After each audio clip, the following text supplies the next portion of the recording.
Selamat berjumpa semuanya di bulan Ramadan. Pada saat ini kita akan memberikan bocor spoiler dari Donghua yang berjudul Tales of Herding Gods episode yang ke-21. Pada episode yang terakhir kemarin kita telah diperlihatkan dengan sebuah ketegangan yang memuncak sehingga membuat Nyonya Kultus memperingatkan semua orang, yaitu terkait siapapun yang melihat isi kitab suci iblis surgawi akan menjadi musuh sekta iblis surgawi dan harus mati.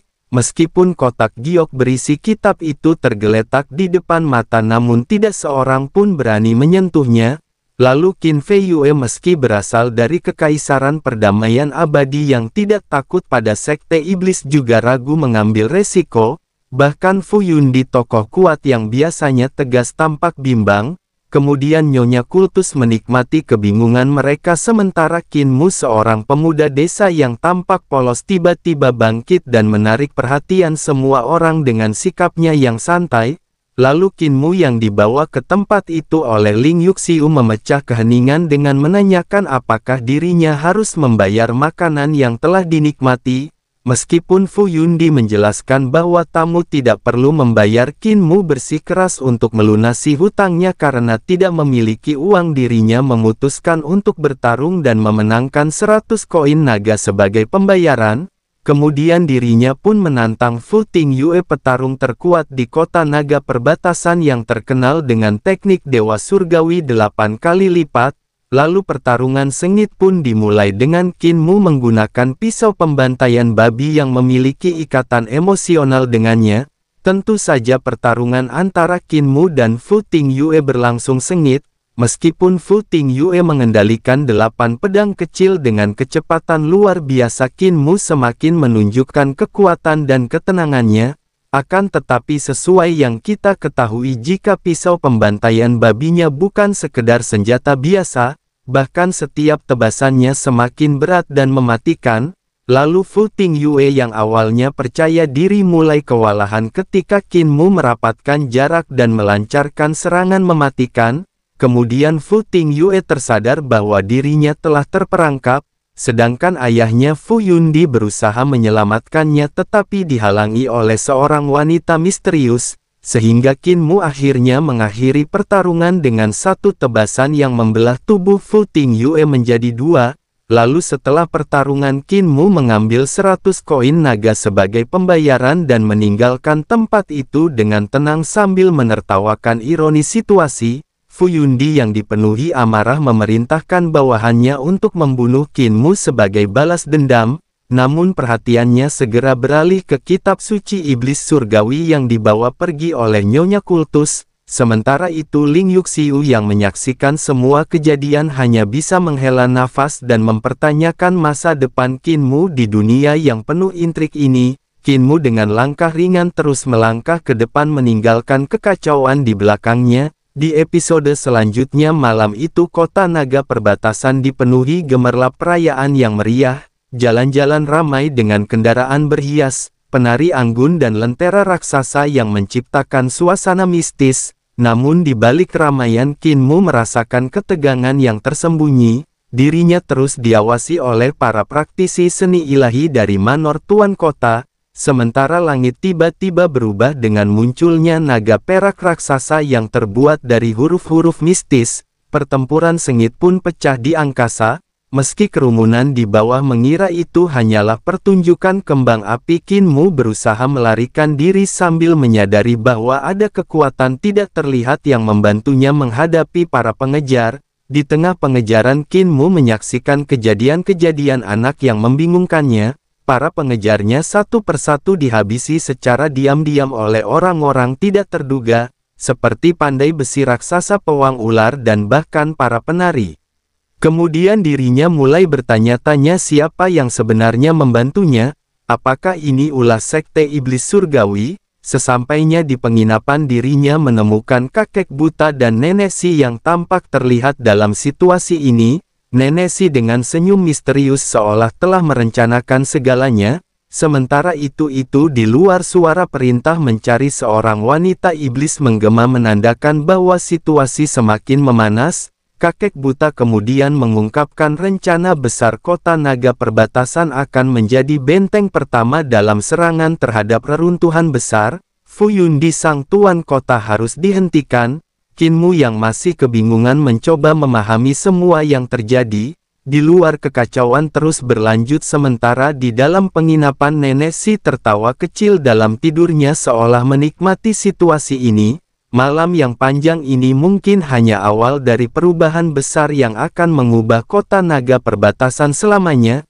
Qinmu merasa bingung ketika melihat perubahan pada nenek Si. Punggungnya yang biasanya bungkuk kini tegak dan dirinya tampak berguling-guling penuh semangat di tempat tidurnya. Pemandangan itu membuat Qinmu bertanya-tanya apa yang terjadi sebenarnya. Keesokan harinya saat Qinmu bangun dirinya menyadari bahwa nenek Si sudah tidak ada di kamarnya. Namun sarapan telah disiapkan dengan rapi. Setelah membersihkan diri dan mengisi perutnya dirinya turun untuk mencari nenek Si dan kakek buta. Di luar keduanya sudah bersiap dengan gerobak sapi yang diisi dengan bambu dan kain hasil belanjaan mereka. Namun ada sesuatu yang aneh. Qinmu melihat buta memasangkan 3 ekor sapi jantan di depan gerobak sementara 3 ekor lainnya mengikuti dari belakang. Yang lebih aneh lagi ke-6 sapi itu terlihat gemetar ketakutan saat menatapnya. Ada sesuatu yang mereka tahu tetapi tidak bisa diungkapkan.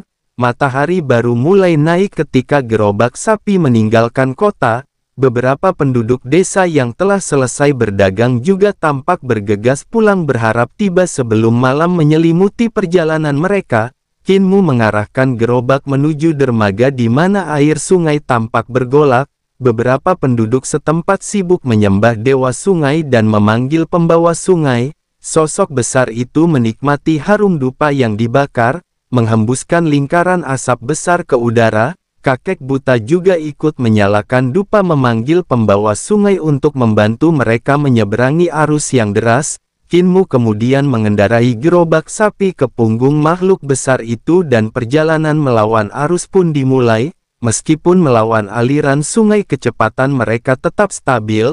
Dengan kecepatan seperti ini mereka hanya perlu menginap semalam di kuil nenek sebelum tiba kembali di desa lansia cacat keesokan harinya. Setelah menempuh sekitar 17 mil di sungai nenek Si tiba-tiba bergerak dirinya mengambil keranjangnya dan tersenyum. Tanpa banyak bicara dirinya melompat dan menghilang ke udara seakan tertelan langit. Qinmu mendongak kebingungan nenek Si tidak segera jatuh kembali ke tanah. Sementara itu kakek buta tetap tenang seolah sudah terbiasa dengan kejadian semacam ini. Tiba-tiba langit di belakang mereka berubah awan yang semula putih bersih berubah menjadi merah darah. Lalu hujan merah turun deras mewarnai sungai Surjing menjadi merah pekat. Sesaat kemudian sebuah kepala manusia jatuh dari langit menabrak permukaan air dengan bunyi mencelos yang membuat bulu kuduk Qinmu meremang. Wajah itu bukanlah wajah asing. Itu adalah wanita berwajah kuning dari Manor Tuan Kota. Rasa ngeri merayap di tubuhnya apa yang sebenarnya terjadi di balik awan merah itu. Sungai yang sempat berubah warna perlahan kembali jernih seiring arus yang membawa noda merah menjauh. Qinmu membersihkan darah yang menempel di tubuhnya dan menunggu tetapi nenek Si tidak kunjung kembali. Namun kakek buta tetap tenang seakan tahu bahwa semuanya akan baik-baik saja. Tidak lama setelah itu suara mendesing yang aneh terdengar dari arah hilir. Getaran hebat mengguncang dunia membuat pembawa sungai yang mereka tumpangi gelisah dan meningkatkan kecepatannya. Kakek buta tiba-tiba berteriak agar Qinmu memantapkan pijakannya agar tidak jatuh ke sungai. Qinmu segera menjejakkan kakinya dengan kuat seakan akarnya tertanam ke tubuh pembawa sungai. Saat dirinya menoleh sebuah pemandangan mengerikan terbentang di hadapannya. Sungai di belakang mereka naik dengan cepat menciptakan gelombang raksasa yang mengalir terbalik.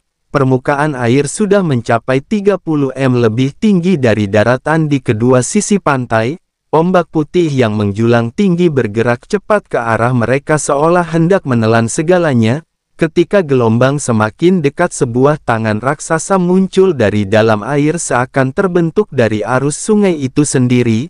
Tangan sebesar permukaan sungai itu mendorong dengan kekuatan luar biasa dari hilir menuju hulu.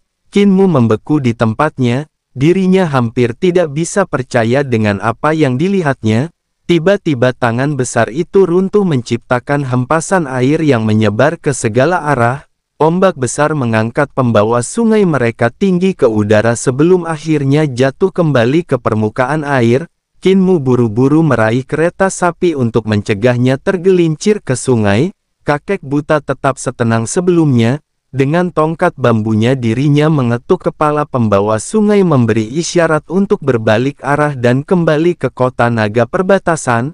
10 mil ke hilir sosok tuan kota naga perbatasan Fu Yundi turun dari langit. Dirinya berdiri di permukaan sungai dengan wajah gelap, memandang sekeliling dengan tatapan tajam. Dirinya tampak marah mencari tahu siapa yang telah mengganggu mantranya. Tepat saat itu sosok nenek Si muncul dari balik kabut sungai. Dirinya berjalan santai di atas air membawa sebuah keranjang kecil di tangannya. Senyum tipis terukir di wajahnya seakan pertempuran ini bukanlah hal yang perlu dikhawatirkan. Dalam sekejap pertarungan mereka meletus. Fu Yundi menunjukkan kekuatan dahsyatnya memunculkan 8 lengan dan kepala dewa yang seakan nyata. Namun nenek Si hanya terkekeh lalu melakukan sesuatu yang mustahil. Kulitnya tiba-tiba meranggas memperlihatkan sosok wanita muda di usia primanya. Seketika itu juga benang-benang halus yang berasal dari kitab suci iblis pendidikan hebat menjebak Fu Yundi. Dalam sekejap mata tubuhnya terkoyak dan kulitnya melayang di udara sebelum jatuh ke tangan nenek Si.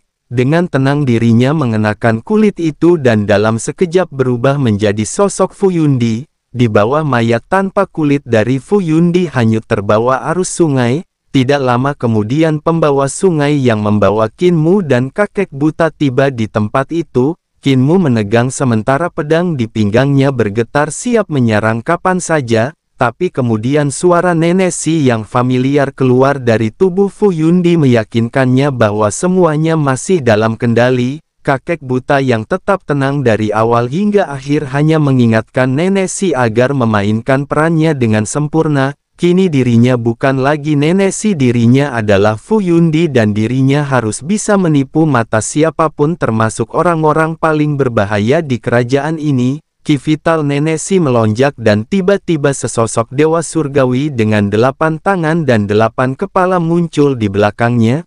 Teknik ini tampak identik dengan teknik dewa surgawi 8 kali lipat milik Fu Yundi.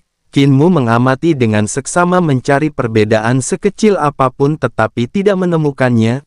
Kitab suci iblis surgawi pendidikan besar memang luar biasa.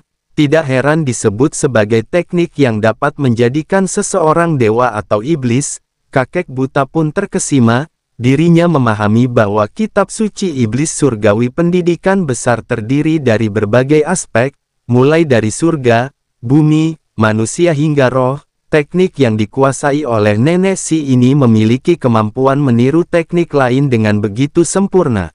Namun ada satu hal yang terus mengganjal di benak kakek buta dan akhirnya dirinya menyuarakan pikirannya.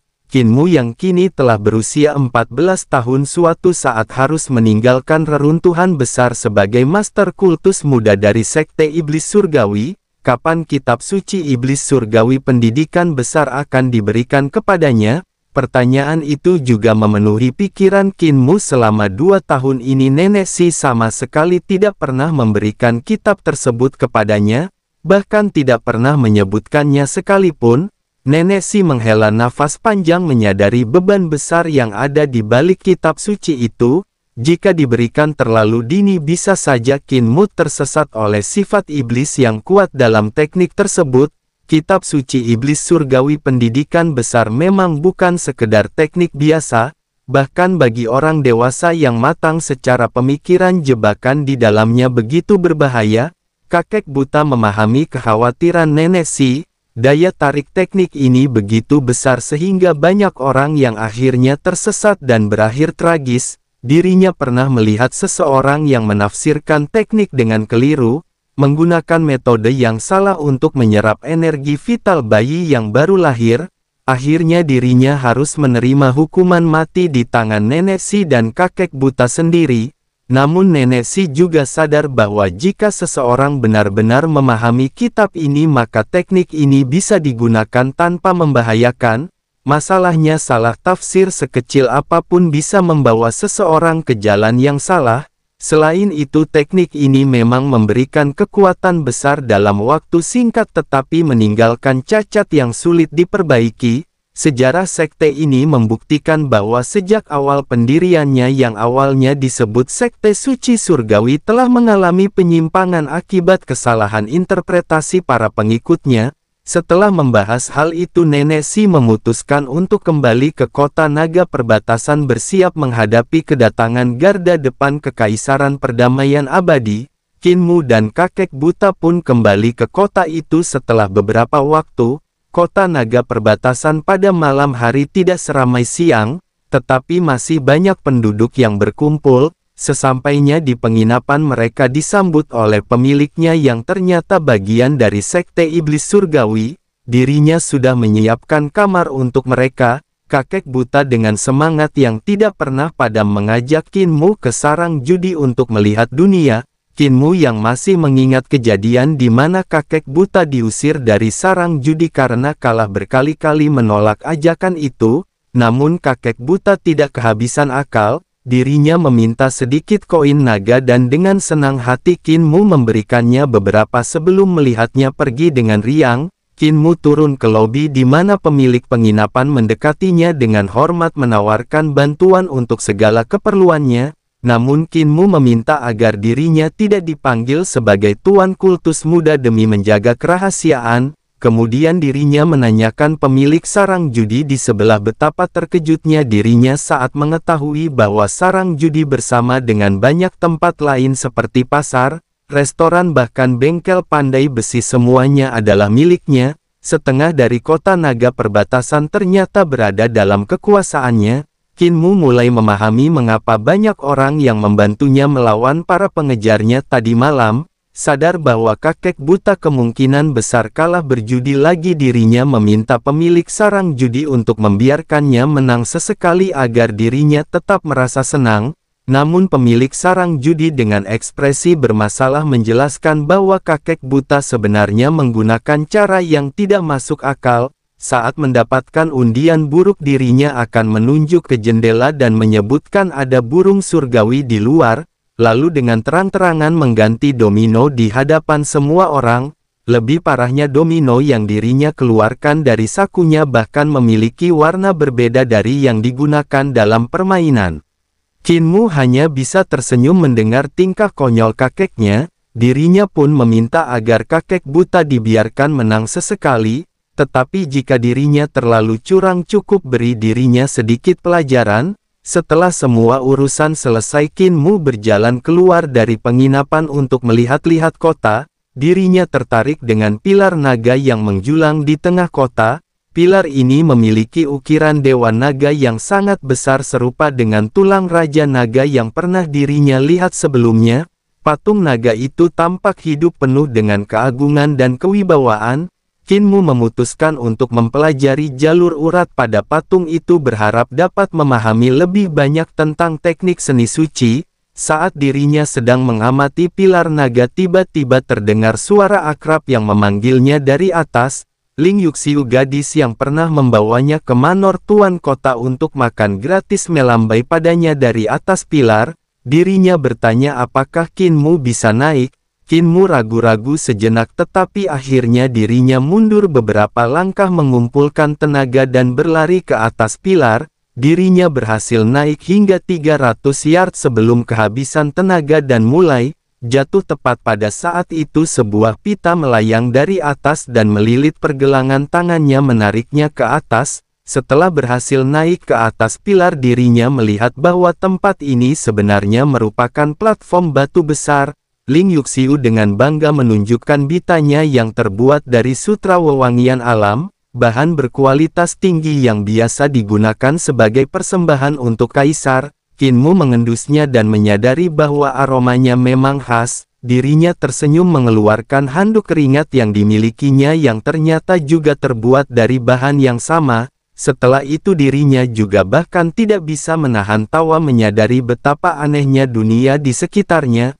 Lalu pada saat ini juga dirinya bukan hanya seorang pemuda biasa, akan tetapi juga seorang tuan muda dari Sekte Iblis Surgawi dengan kekuatan yang lebih dari apa yang dirinya bayangkan sebelumnya ketika belum mengenal Bude Yanti.